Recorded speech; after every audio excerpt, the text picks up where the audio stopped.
Hi everybody, this is Stacy Hoffman-Farmer with Mountain Serenity Massage. Today I'm with Ashanna Solaris. She is a Clarity Breathworker, which is a new item for me. I hadn't really heard of Clarity Breathwork before. She's been a practitioner since 1995, and she actually also trains people in this modality since 1999, so she has tons of experience with this. She is also an intuitive counselor, a Reiki master, a teacher of Awakening Your Light Body, which is a course that you can do, a women's empowerment guide, and a certified hypnotherapist. So tons of experience with Ashanna today. She has helped a lot of people go through, experiencing healthy lives, bettering their relationships, healing themselves on a both physical and spiritual level. Just, it's an incredible honor to have her with us today. So thank you so much, Ashanna, for joining me. Thanks for having me, Stacy. I'm delighted to share about the breath work because it's so powerful. Yes, that's what I really wanted to dive into. I had not heard of this before, and it sounds really amazing after reading about it on your website. So, how did you discover this modality? How did you get into it? Well, the discovery had a lot of pieces to it, but just to say, breathwork has been around since really the beginning of time. People have been doing circular breathing. And then it really emerged out of the 60s and 70s. And our brand was called Rebirthing in the beginning. And then we changed the name to Clarity Breathwork, my colleagues and I, in 1999, because we wanted to distinguish it from the rebirthing model. But in speaking about rebirthing, it does have a lot to do with healing some of the trauma that goes all the way back to our birth experience. And most of us don't think about birth, but really when we're healing trauma, the further back we go, the more benefit we're going to experience. And many people did have trauma coming into life. And so the way that we're born tends to be the way that we do things in our life. So we didn't feel safe, we didn't feel supported, we weren't wanted. All of that makes an impact. And then we continue to create that through experience after experience after experience. So the way that I discovered it, I love to share this story of when I got stuck in a cave in Missouri, where I grew up. And I had been wanting to do a rebirthing ceremony with my friends, my women's circle. Like it was spring, it was this time of year. And I kept saying, we need to do a rebirthing ceremony. And they said, well, come to this cave with us and let's go spelunking. That's rebirthing. And so we went into this long cave, like 13-mile cave. And at one point you have to take off all your clothes, put it in a plastic bag, crawl, and carry it on your shoulder. And oh my gosh. Yeah, it was amazing. And at one point, and I was having a blast sliding around and enjoying the stalactites. And at one point there was a little hole in the wall. And they said, that's a crawl. You want to go through there? And I thought, sure. Oh, this is great. I'll go. So scrunch, scrunch, scrunch. And then I got stuck. Oh no. I got completely stuck in this turn in the crawl. And there wasn't a lot of oxygen in the cave. And so I said to my friends, I'm stuck. I can't move forward. I can't move back. And I started to lose consciousness. And I started to leave my body because it was so overwhelming. And before I knew it, I was back in 1966 at my birth in New York City, re-experiencing the entire thing. I could see my mother. I could see her fear. I could see that it looked like a baby had died down the hall and she was afraid. And I didn't want to come all the way. I didn't want to be born. And I re-experienced the entire thing. And then the next thing I knew, I was back in the cave and it was opening just enough that I could crawl through and take off my heavy jacket. And I had to go all the way back into this little room where I put mud on my face and asked Mother Earth to birth me into life. And as I was, because I didn't know if I would make it back out because it got stuck the way coming in. And as I was coming out, my friends spontaneously started singing Happy Birthday to me. We were just in our early 20s at the time. But that night, I remember sitting in the bathtub thinking, oh my God, I could have died in the cave. And what was that birth experience? And I called my mom and she said, how did you know? Like, that's exactly what happened. And that began me on a journey of wanting to discover, like, what was the impact of this experience. Mm-hmm. And I was seeing a hypnotherapist who said, oh, we've got to deal with this. And he regressed me, and I re-experienced the forceps. I re-experienced the drug, the chemicals in my mouth. It's like a metallic. And I re-experienced all the anger and frustration of that little baby coming into the world. And just kind of one step after the next led me to Hartwood College in Northern California. And that's where I had my first breathwork session. And it was off the charts, the most powerful healing experience I ever had. I was reliving my childhood and releasing my birth, and it was epic. And I thought, I have to learn how to do this. Oh, what an incredible story. Like, you don't think of it when you hear rebirth as a literal rebirth, and that is exactly what happened to you. That's what happened. And now I've helped, hundreds and hundreds, maybe 1,000 people, go through a similar experience. Not everyone has birth trauma. Mm-hmm. Most of us have something from our birth. But it's not just your birth. It's also the decisions that you made about life and how those impact you. It's also all the times in childhood when we got stuck, we got afraid because there was loud yelling or fighting or trauma in the family or critical parent. So what happens is most of us don't breathe fully, right? Because how about you? Do you breathe all the way? I don't. I can tell it's usually just in the top of my lungs, And most of the listeners will answer the same thing. We don't breathe fully. And that is often due to interference to the first breath when the baby is hung upside down, cord cut too soon. Oh. Yeah, before World War II, always leave the umbilical cord attached for at least 15 minutes. After World War II, baby boom, we don't have time, cut the cord. The baby can go into anoxia, can't get the breath. It's our greatest mammalian terror to not be able to breathe. Oh my gosh. Many of us face that at our first moment. And there's a lot of evidence to back up what I'm saying. Joseph Chilton Pierce, the pre and perinatal psychology movement. So then we come in without the breath, terrified. And then as traumas happen to us as a child, we hold our breath. And we actually go into what we call a freeze state in our nervous system. An animal will freeze until the danger is past. Oh. It'll run or it can fight. But when a human being freezes, we don't necessarily come out of it until we feel safe. And usually doesn't happen until adulthood. And then these traumas start coming up, these memories start coming up, and we need help because they're reenacting in our relationships, with money, romantic relationships, the way we care for our bodies.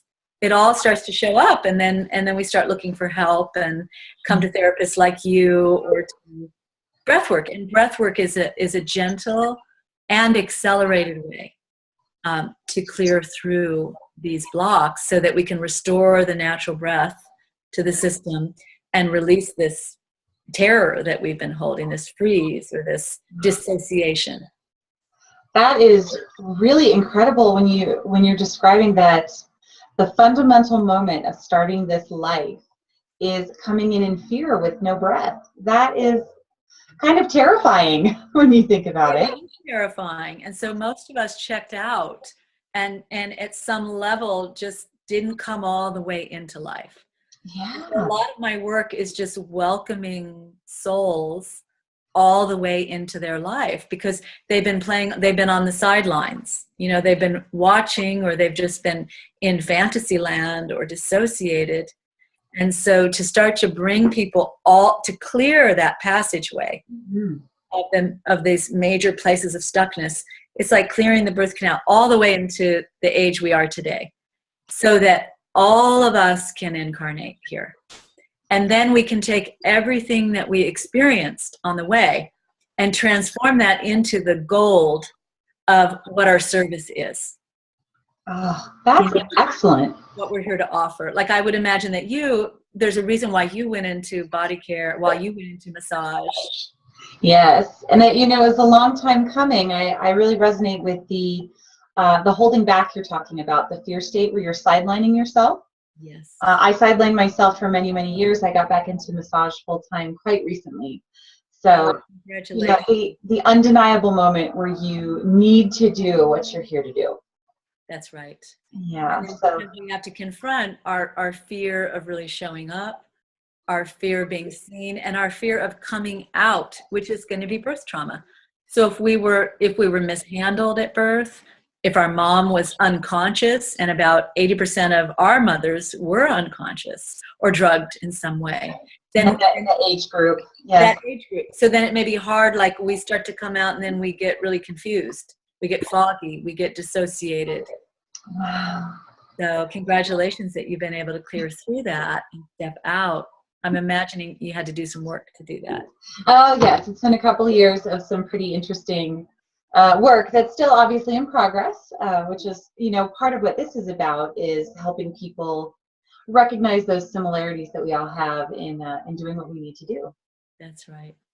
And most people we never got a training on Emotions 101 in school. And we never had a training on how to breathe correctly. We never had a training on how our thoughts create our reality as kids, or how to have a loving relationship, or communication 101. Oh my gosh, all fundamental things. You're absolutely right. I mean, I remember learning a lot of male history dates of battles that were won or lost. Mm-hmm. And I don't really remember them now. But I don't remember any of these more what you might call, feminine aspects of life. Feelings, relationship. And so we are creating that education now.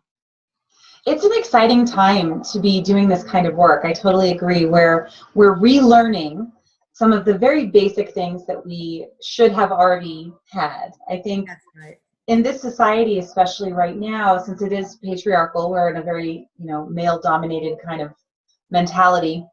It's hard, really. That's what this whole series has been about, is remembering that emotions are a fundamental piece of us. Yes, and they're there for a reason. They're telling us something.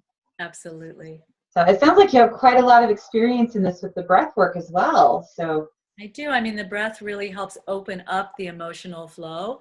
A lot of people can be afraid to feel their feelings because they're afraid it'll never stop. Like it'll be Pandora's box. Once they open, they'll drown in it, or they've just been habitually trained to bypass the emotions, or we judge ourselves if we're emotional. And so with the breath work, it's such an unconditionally loving space for people to feel what they need to feel. And it doesn't last forever. Emotional flow is continually changing. And to the degree that we can feel our pain is to the degree that we can feel our joy. Oh, what a wonderful message. The balance between feeling something that we would perceive as negative with something that we definitely perceive as positive. And that's one of the fundamental premises of the trauma healing work that I've done with Dr. Peter Levine, the somatic experiencing, is that there's the trauma vortex of all the negative things that happen to us, but there's also the healing vortex.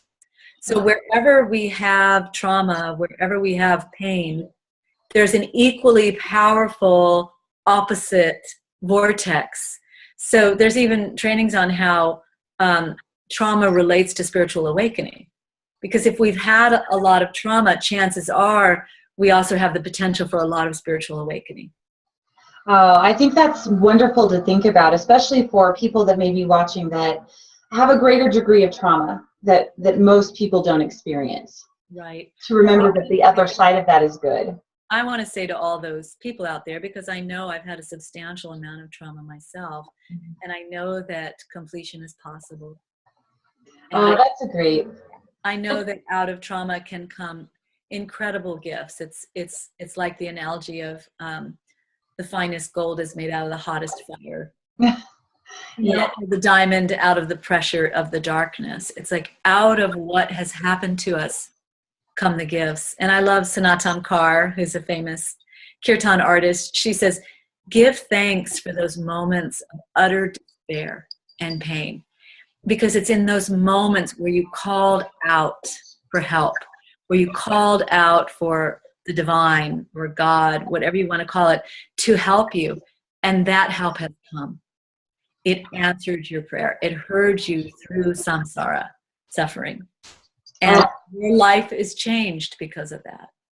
That's amazing. It's like making me tingle just to hear it. That is such an amazing message. So, for people watching that are dealing with that, don't give up, because obviously Ashanna has gone through quite a bit of trauma herself, and she's come out the other side and is able to guide other people through this process. So it's ongoing. And it's safe to feel, it's like, I have to learn that too, because all my feelings come up, and I notice that I'll start to, judgment might come up, or avoidance, right? We want to eat something, or suddenly we have to check all of our messages or work, and to just say, come, welcome, whatever it is. It's okay to be here, and to embrace that younger part of ourselves. It might be the infant, the pre-verbal, the child, the teenager, that part that's just wanting love, and it just wants to be heard, it wants to be seen, it wants to come home. And it's doing that through feeling those feelings. And it might even sometimes, when I was going through a particularly hard time of healing trauma, I'd wake up with these intense feelings. And what I later realized was they weren't current feelings. They were feelings from the past that I wasn't able to fully process at that time. Wow, that's incredible too, when you're feeling overwhelmed with the emotions that are coming up. I know this occurred for me, it still does, but about a year ago, after bottling things up for quite a while, I had a huge release, and it does feel like you open Pandora's box, as you said. Yeah. But the end does come. There's a lot sitting there. It's a huge cleaning, and it's a huge clearing, and the alternative is usually an illness. That's true. Or a disease in the body, or a collapse in a broken relationship. Because if we're not feeling our feelings and processing our emotions, we're not living an authentic life. That's a very powerful theme. I'm sure people watching this series have heard this theme a few times now, but it's a very powerful theme to remember that, emotions manifest when you don't recognize that they're there. So, my experience was manifesting some different ailments in my body, which is, why I turned to massage many years ago, because I knew that massage could help that kind of thing. I didn't realize at the time that emotional healing would also be part of that. Right. Touching the pain. Separate it, right? Like exactly. Physical body, and then there's that emotional body over there. But actually, they're so connected. They are. That mind-body-spirit connection keeps coming around as well. What you're experiencing is something that is happening in your mind that you are creating with your spirit self. It's all. And when someone's laying down in a breath session, we breathe for usually about an hour, and they're laying down, breathing either individually or in a group, and they'll come into sensation in the body, or like, wow, I feel a heaviness on my chest, or wow, all of a sudden my shoulder hurts, or there's a pain in my hip. And then it says, so bring your breath, right into that area. What's in there? Oh my God, my mother's in there. I'm carrying the weight of my mother on my shoulder. I'd ask, like, would it be okay to let go of responsibility, for your mother? No, absolutely not. And so we have to process. And as soon as it's resolved, I'll have them check. So how's your shoulder feeling now? Wow, it's totally open. It's completely clear. We've had people heal migraines. Quite a few people heal migraines, heal body issues, I've had asthma. We can't guarantee that or say that breath work is the cause of it, but we've had a couple people that came with breast cancer, breathed with us in Stuart Mineral Springs in Mount Shasta, came out in remission. We don't know for sure that it was a technique, but we know that when they came, they had cancer, and when they left, they had blood tests. And they did not. And it was in remission. So it's all really connected. The thought that causes the disease, the thought perhaps that I'm unworthy, or I'm unlovable, or I've been betrayed, the emotional experience around that, and then it collapses into the body as sensation, pain, or illness. And if we can bring the breath into the body, it starts to loosen up. They start to feel the feelings. They start to get in touch with the thoughts and the memories, and they start to release that from their being. And it's a miraculous process to watch. How incredible. What a blessing to be able to guide people through something so fundamental to what we really are, something that we should be already doing, and be able to bring people into that space. I really love the message that you empower your clients to feel, that you're giving them the safe space to experience the emotion. Right, and at the beginning of the retreat, we always say, can we all agree that this is a safe place to feel your emotions and that all emotions are allowed? Because a lot of us, I know I was told to go to my room so I could behave, until I was a good little girl, until I was happy again. And the only acceptable emotion was happiness. Yes. Happiness and to be fine and to stuff your emotions. So to create, it's a beautiful part of our work to create safe space where we can just feel. And then so much happens in that space. It always amazes me. We just taught some big workshops down in Costa Rica, and just beyond epic, people just releasing and healing and resolving and transforming. And wow, that's just it's such a powerful experience individually, because I can say from my own experience, just as myself, it was extremely powerful. To be in a group of people that are all supporting and loving each other through it together is just infinitely more essential, because most of us, we were wounded in relationship.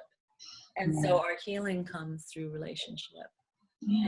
And so we have to heal in community. So we like both. We like to do it one-on-one. You can go really deep with your practitioner, and they're right there with you 100% of the time, supporting you, and you get that one-on-one attention. And then the group, you have an incredible group field where things happen that wouldn't happen, in an individual session. Oh, that's incredible. Well, we are all in a tribe. I mean, that's the fundamental basis of our humanity, right? Is we're a tribal culture. That's right. So community healing is absolutely something we could do. No one ever wants to be alone. I know that's a big deal when I see clients with some pain. They're lonely. They need connection. We're such an isolated culture, and a lot of what we are aiming towards in our retreats is to do some repair on the interference done to our natural bonding that began in the womb when mothers weren't taught to even connect with babies. And then also when we were taken away from our mothers. Most of us were taken away from our mothers right at birth. When in most indigenous cultures, the baby is laid on the left breast of the mother to bond with the heartbeat. It's a tremendous transition. And in some cultures, I've traveled in Africa and Guatemala and Mexico, they carry that. Bali. In Bali, they don't even put the baby down on its own 2 feet for like the first 9 months. It doesn't go down on the ground. And they don't, in some of the lotus births, they don't cut the cord. They let the cord fall off. 24 hours, a few days, it's called the lotus birth. So they're a much more connected, tribal society, where we're in our individual boxes, driving in our individual box cars, just like the isolates in the nursery, living in our box homes, in our box cars.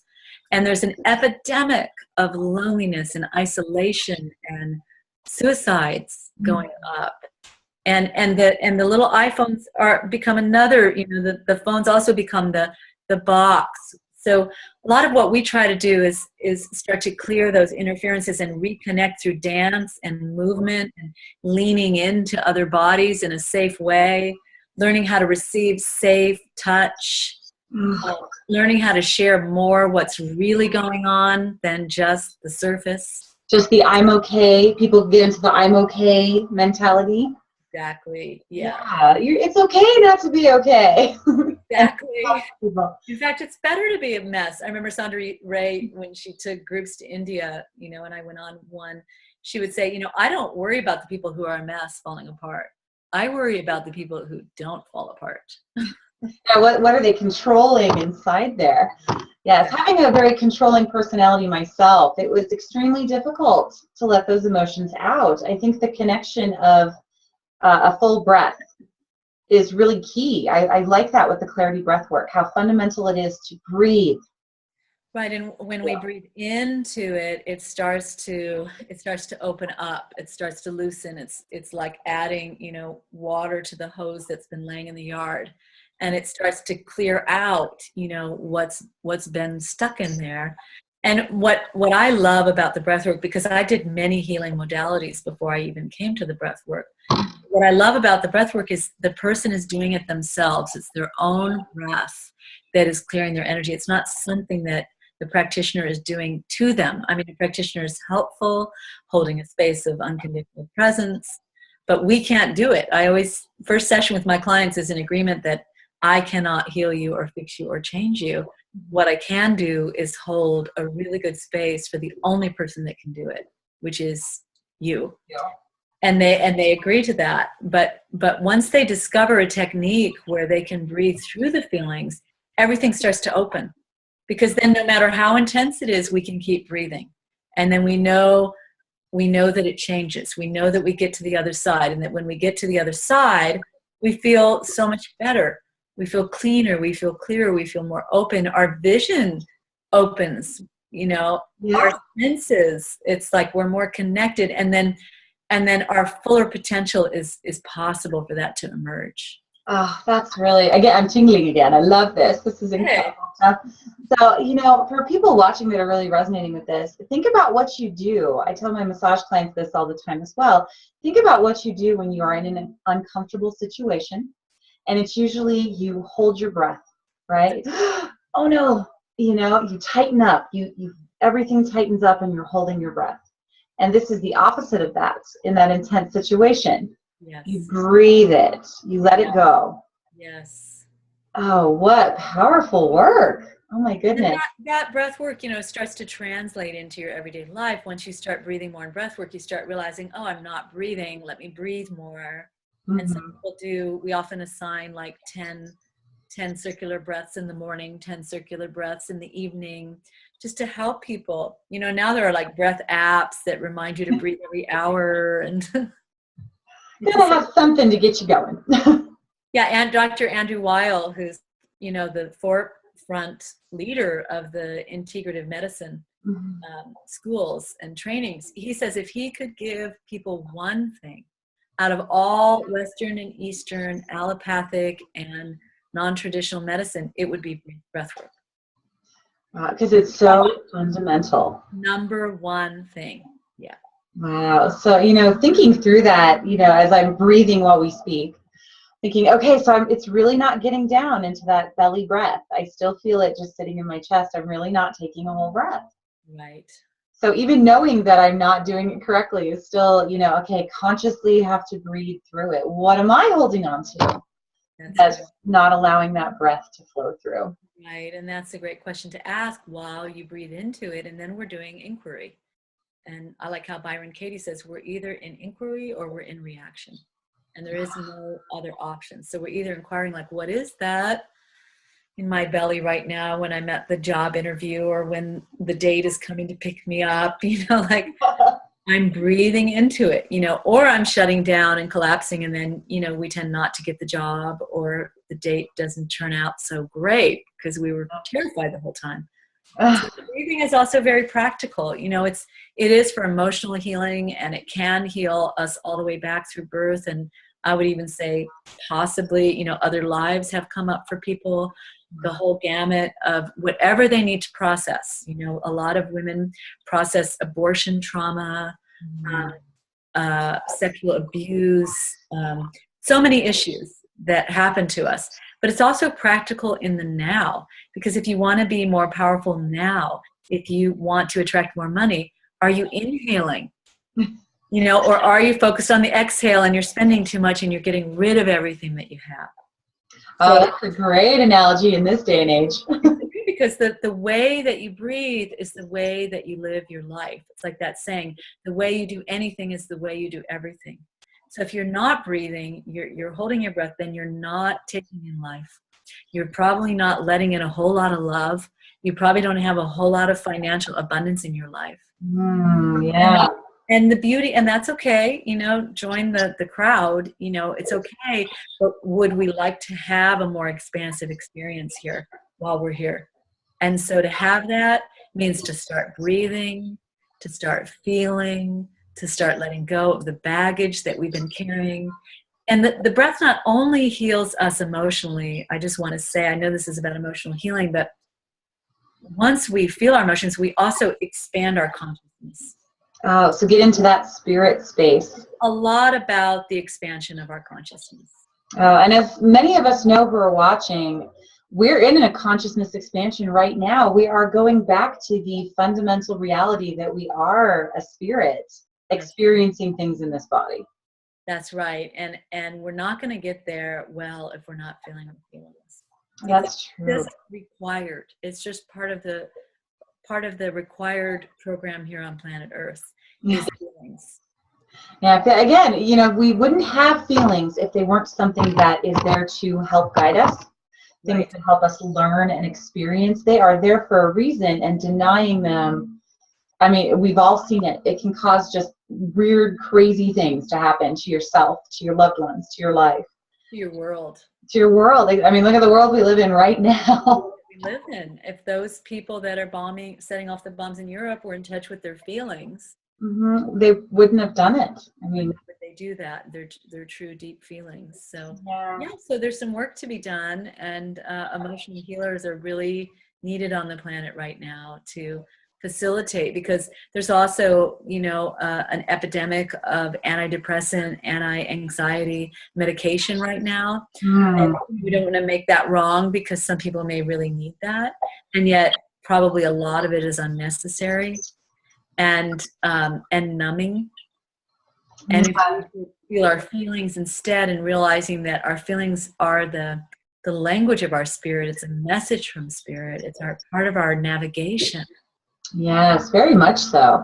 A lot of people may not realize that, you know, it doesn't manifest so much as even a drug, as Ashanna was saying, or alcohol. It can also be, what if you eat too much, or you want to drive all the time and not talk to anybody, or you watch TV all the time. Any way that we say yes, numb, or check out. Right, ways that you are not experiencing your emotions. So if you look at that a lot and you see yourself doing the same thing over and over, which I had to do myself, what are you not, you know, witnessing in your own life? What are you hiding from that may be kind of uncomfortable?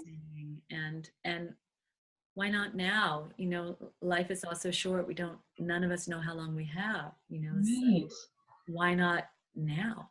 Why not face it now? And it doesn't mean, you know, that we can't have fun, or that we can't watch a show, or that we can't go have a glass of wine, or whether that's become an addictive way of being that's blocking out our life force energy, our aliveness, our passion, our joy. Absolutely, yeah. So when it becomes that pattern where it's all the time, or it feels like a lot, and we all know what it feels like to do something too much, you know, then that could be the message. You know, I certainly enjoy my glass of wine in the evening as well. Ashanna, this has been incredibly powerful. I mean, yes. I need to learn more about this. It's wonderful to talk to you, and I'd be happy to talk to you more about it. Absolutely, and I wish I had more than just 30 minutes with people. It's just been so amazing talking to everyone. So, you know, anyone out there watching, that's resonating with Ashanna's work, she is in California, so there is claritybreathwork.com, and you can read about her and her amazing coworkers out there in California, as well as her own personal website, AshannaSolaris.com, to see what she's working on in her own personal practice. So if you are interested in Clarity Breathwork, as I now am, definitely check those out and see if it's something that you can do. Ashanna, thank you so much for taking the time out to speak with us today. Really wonderful. It's really important work what you're doing, and I hope all of your viewers, you know, really take it in and come and work with you also. And the work that you're developing sounds really powerful. Well, we're working on it. We're all going to change the world together. Let's never forget that. Right. Well, thank you so much. It was a pleasure talking to you, and we'll talk to everyone later.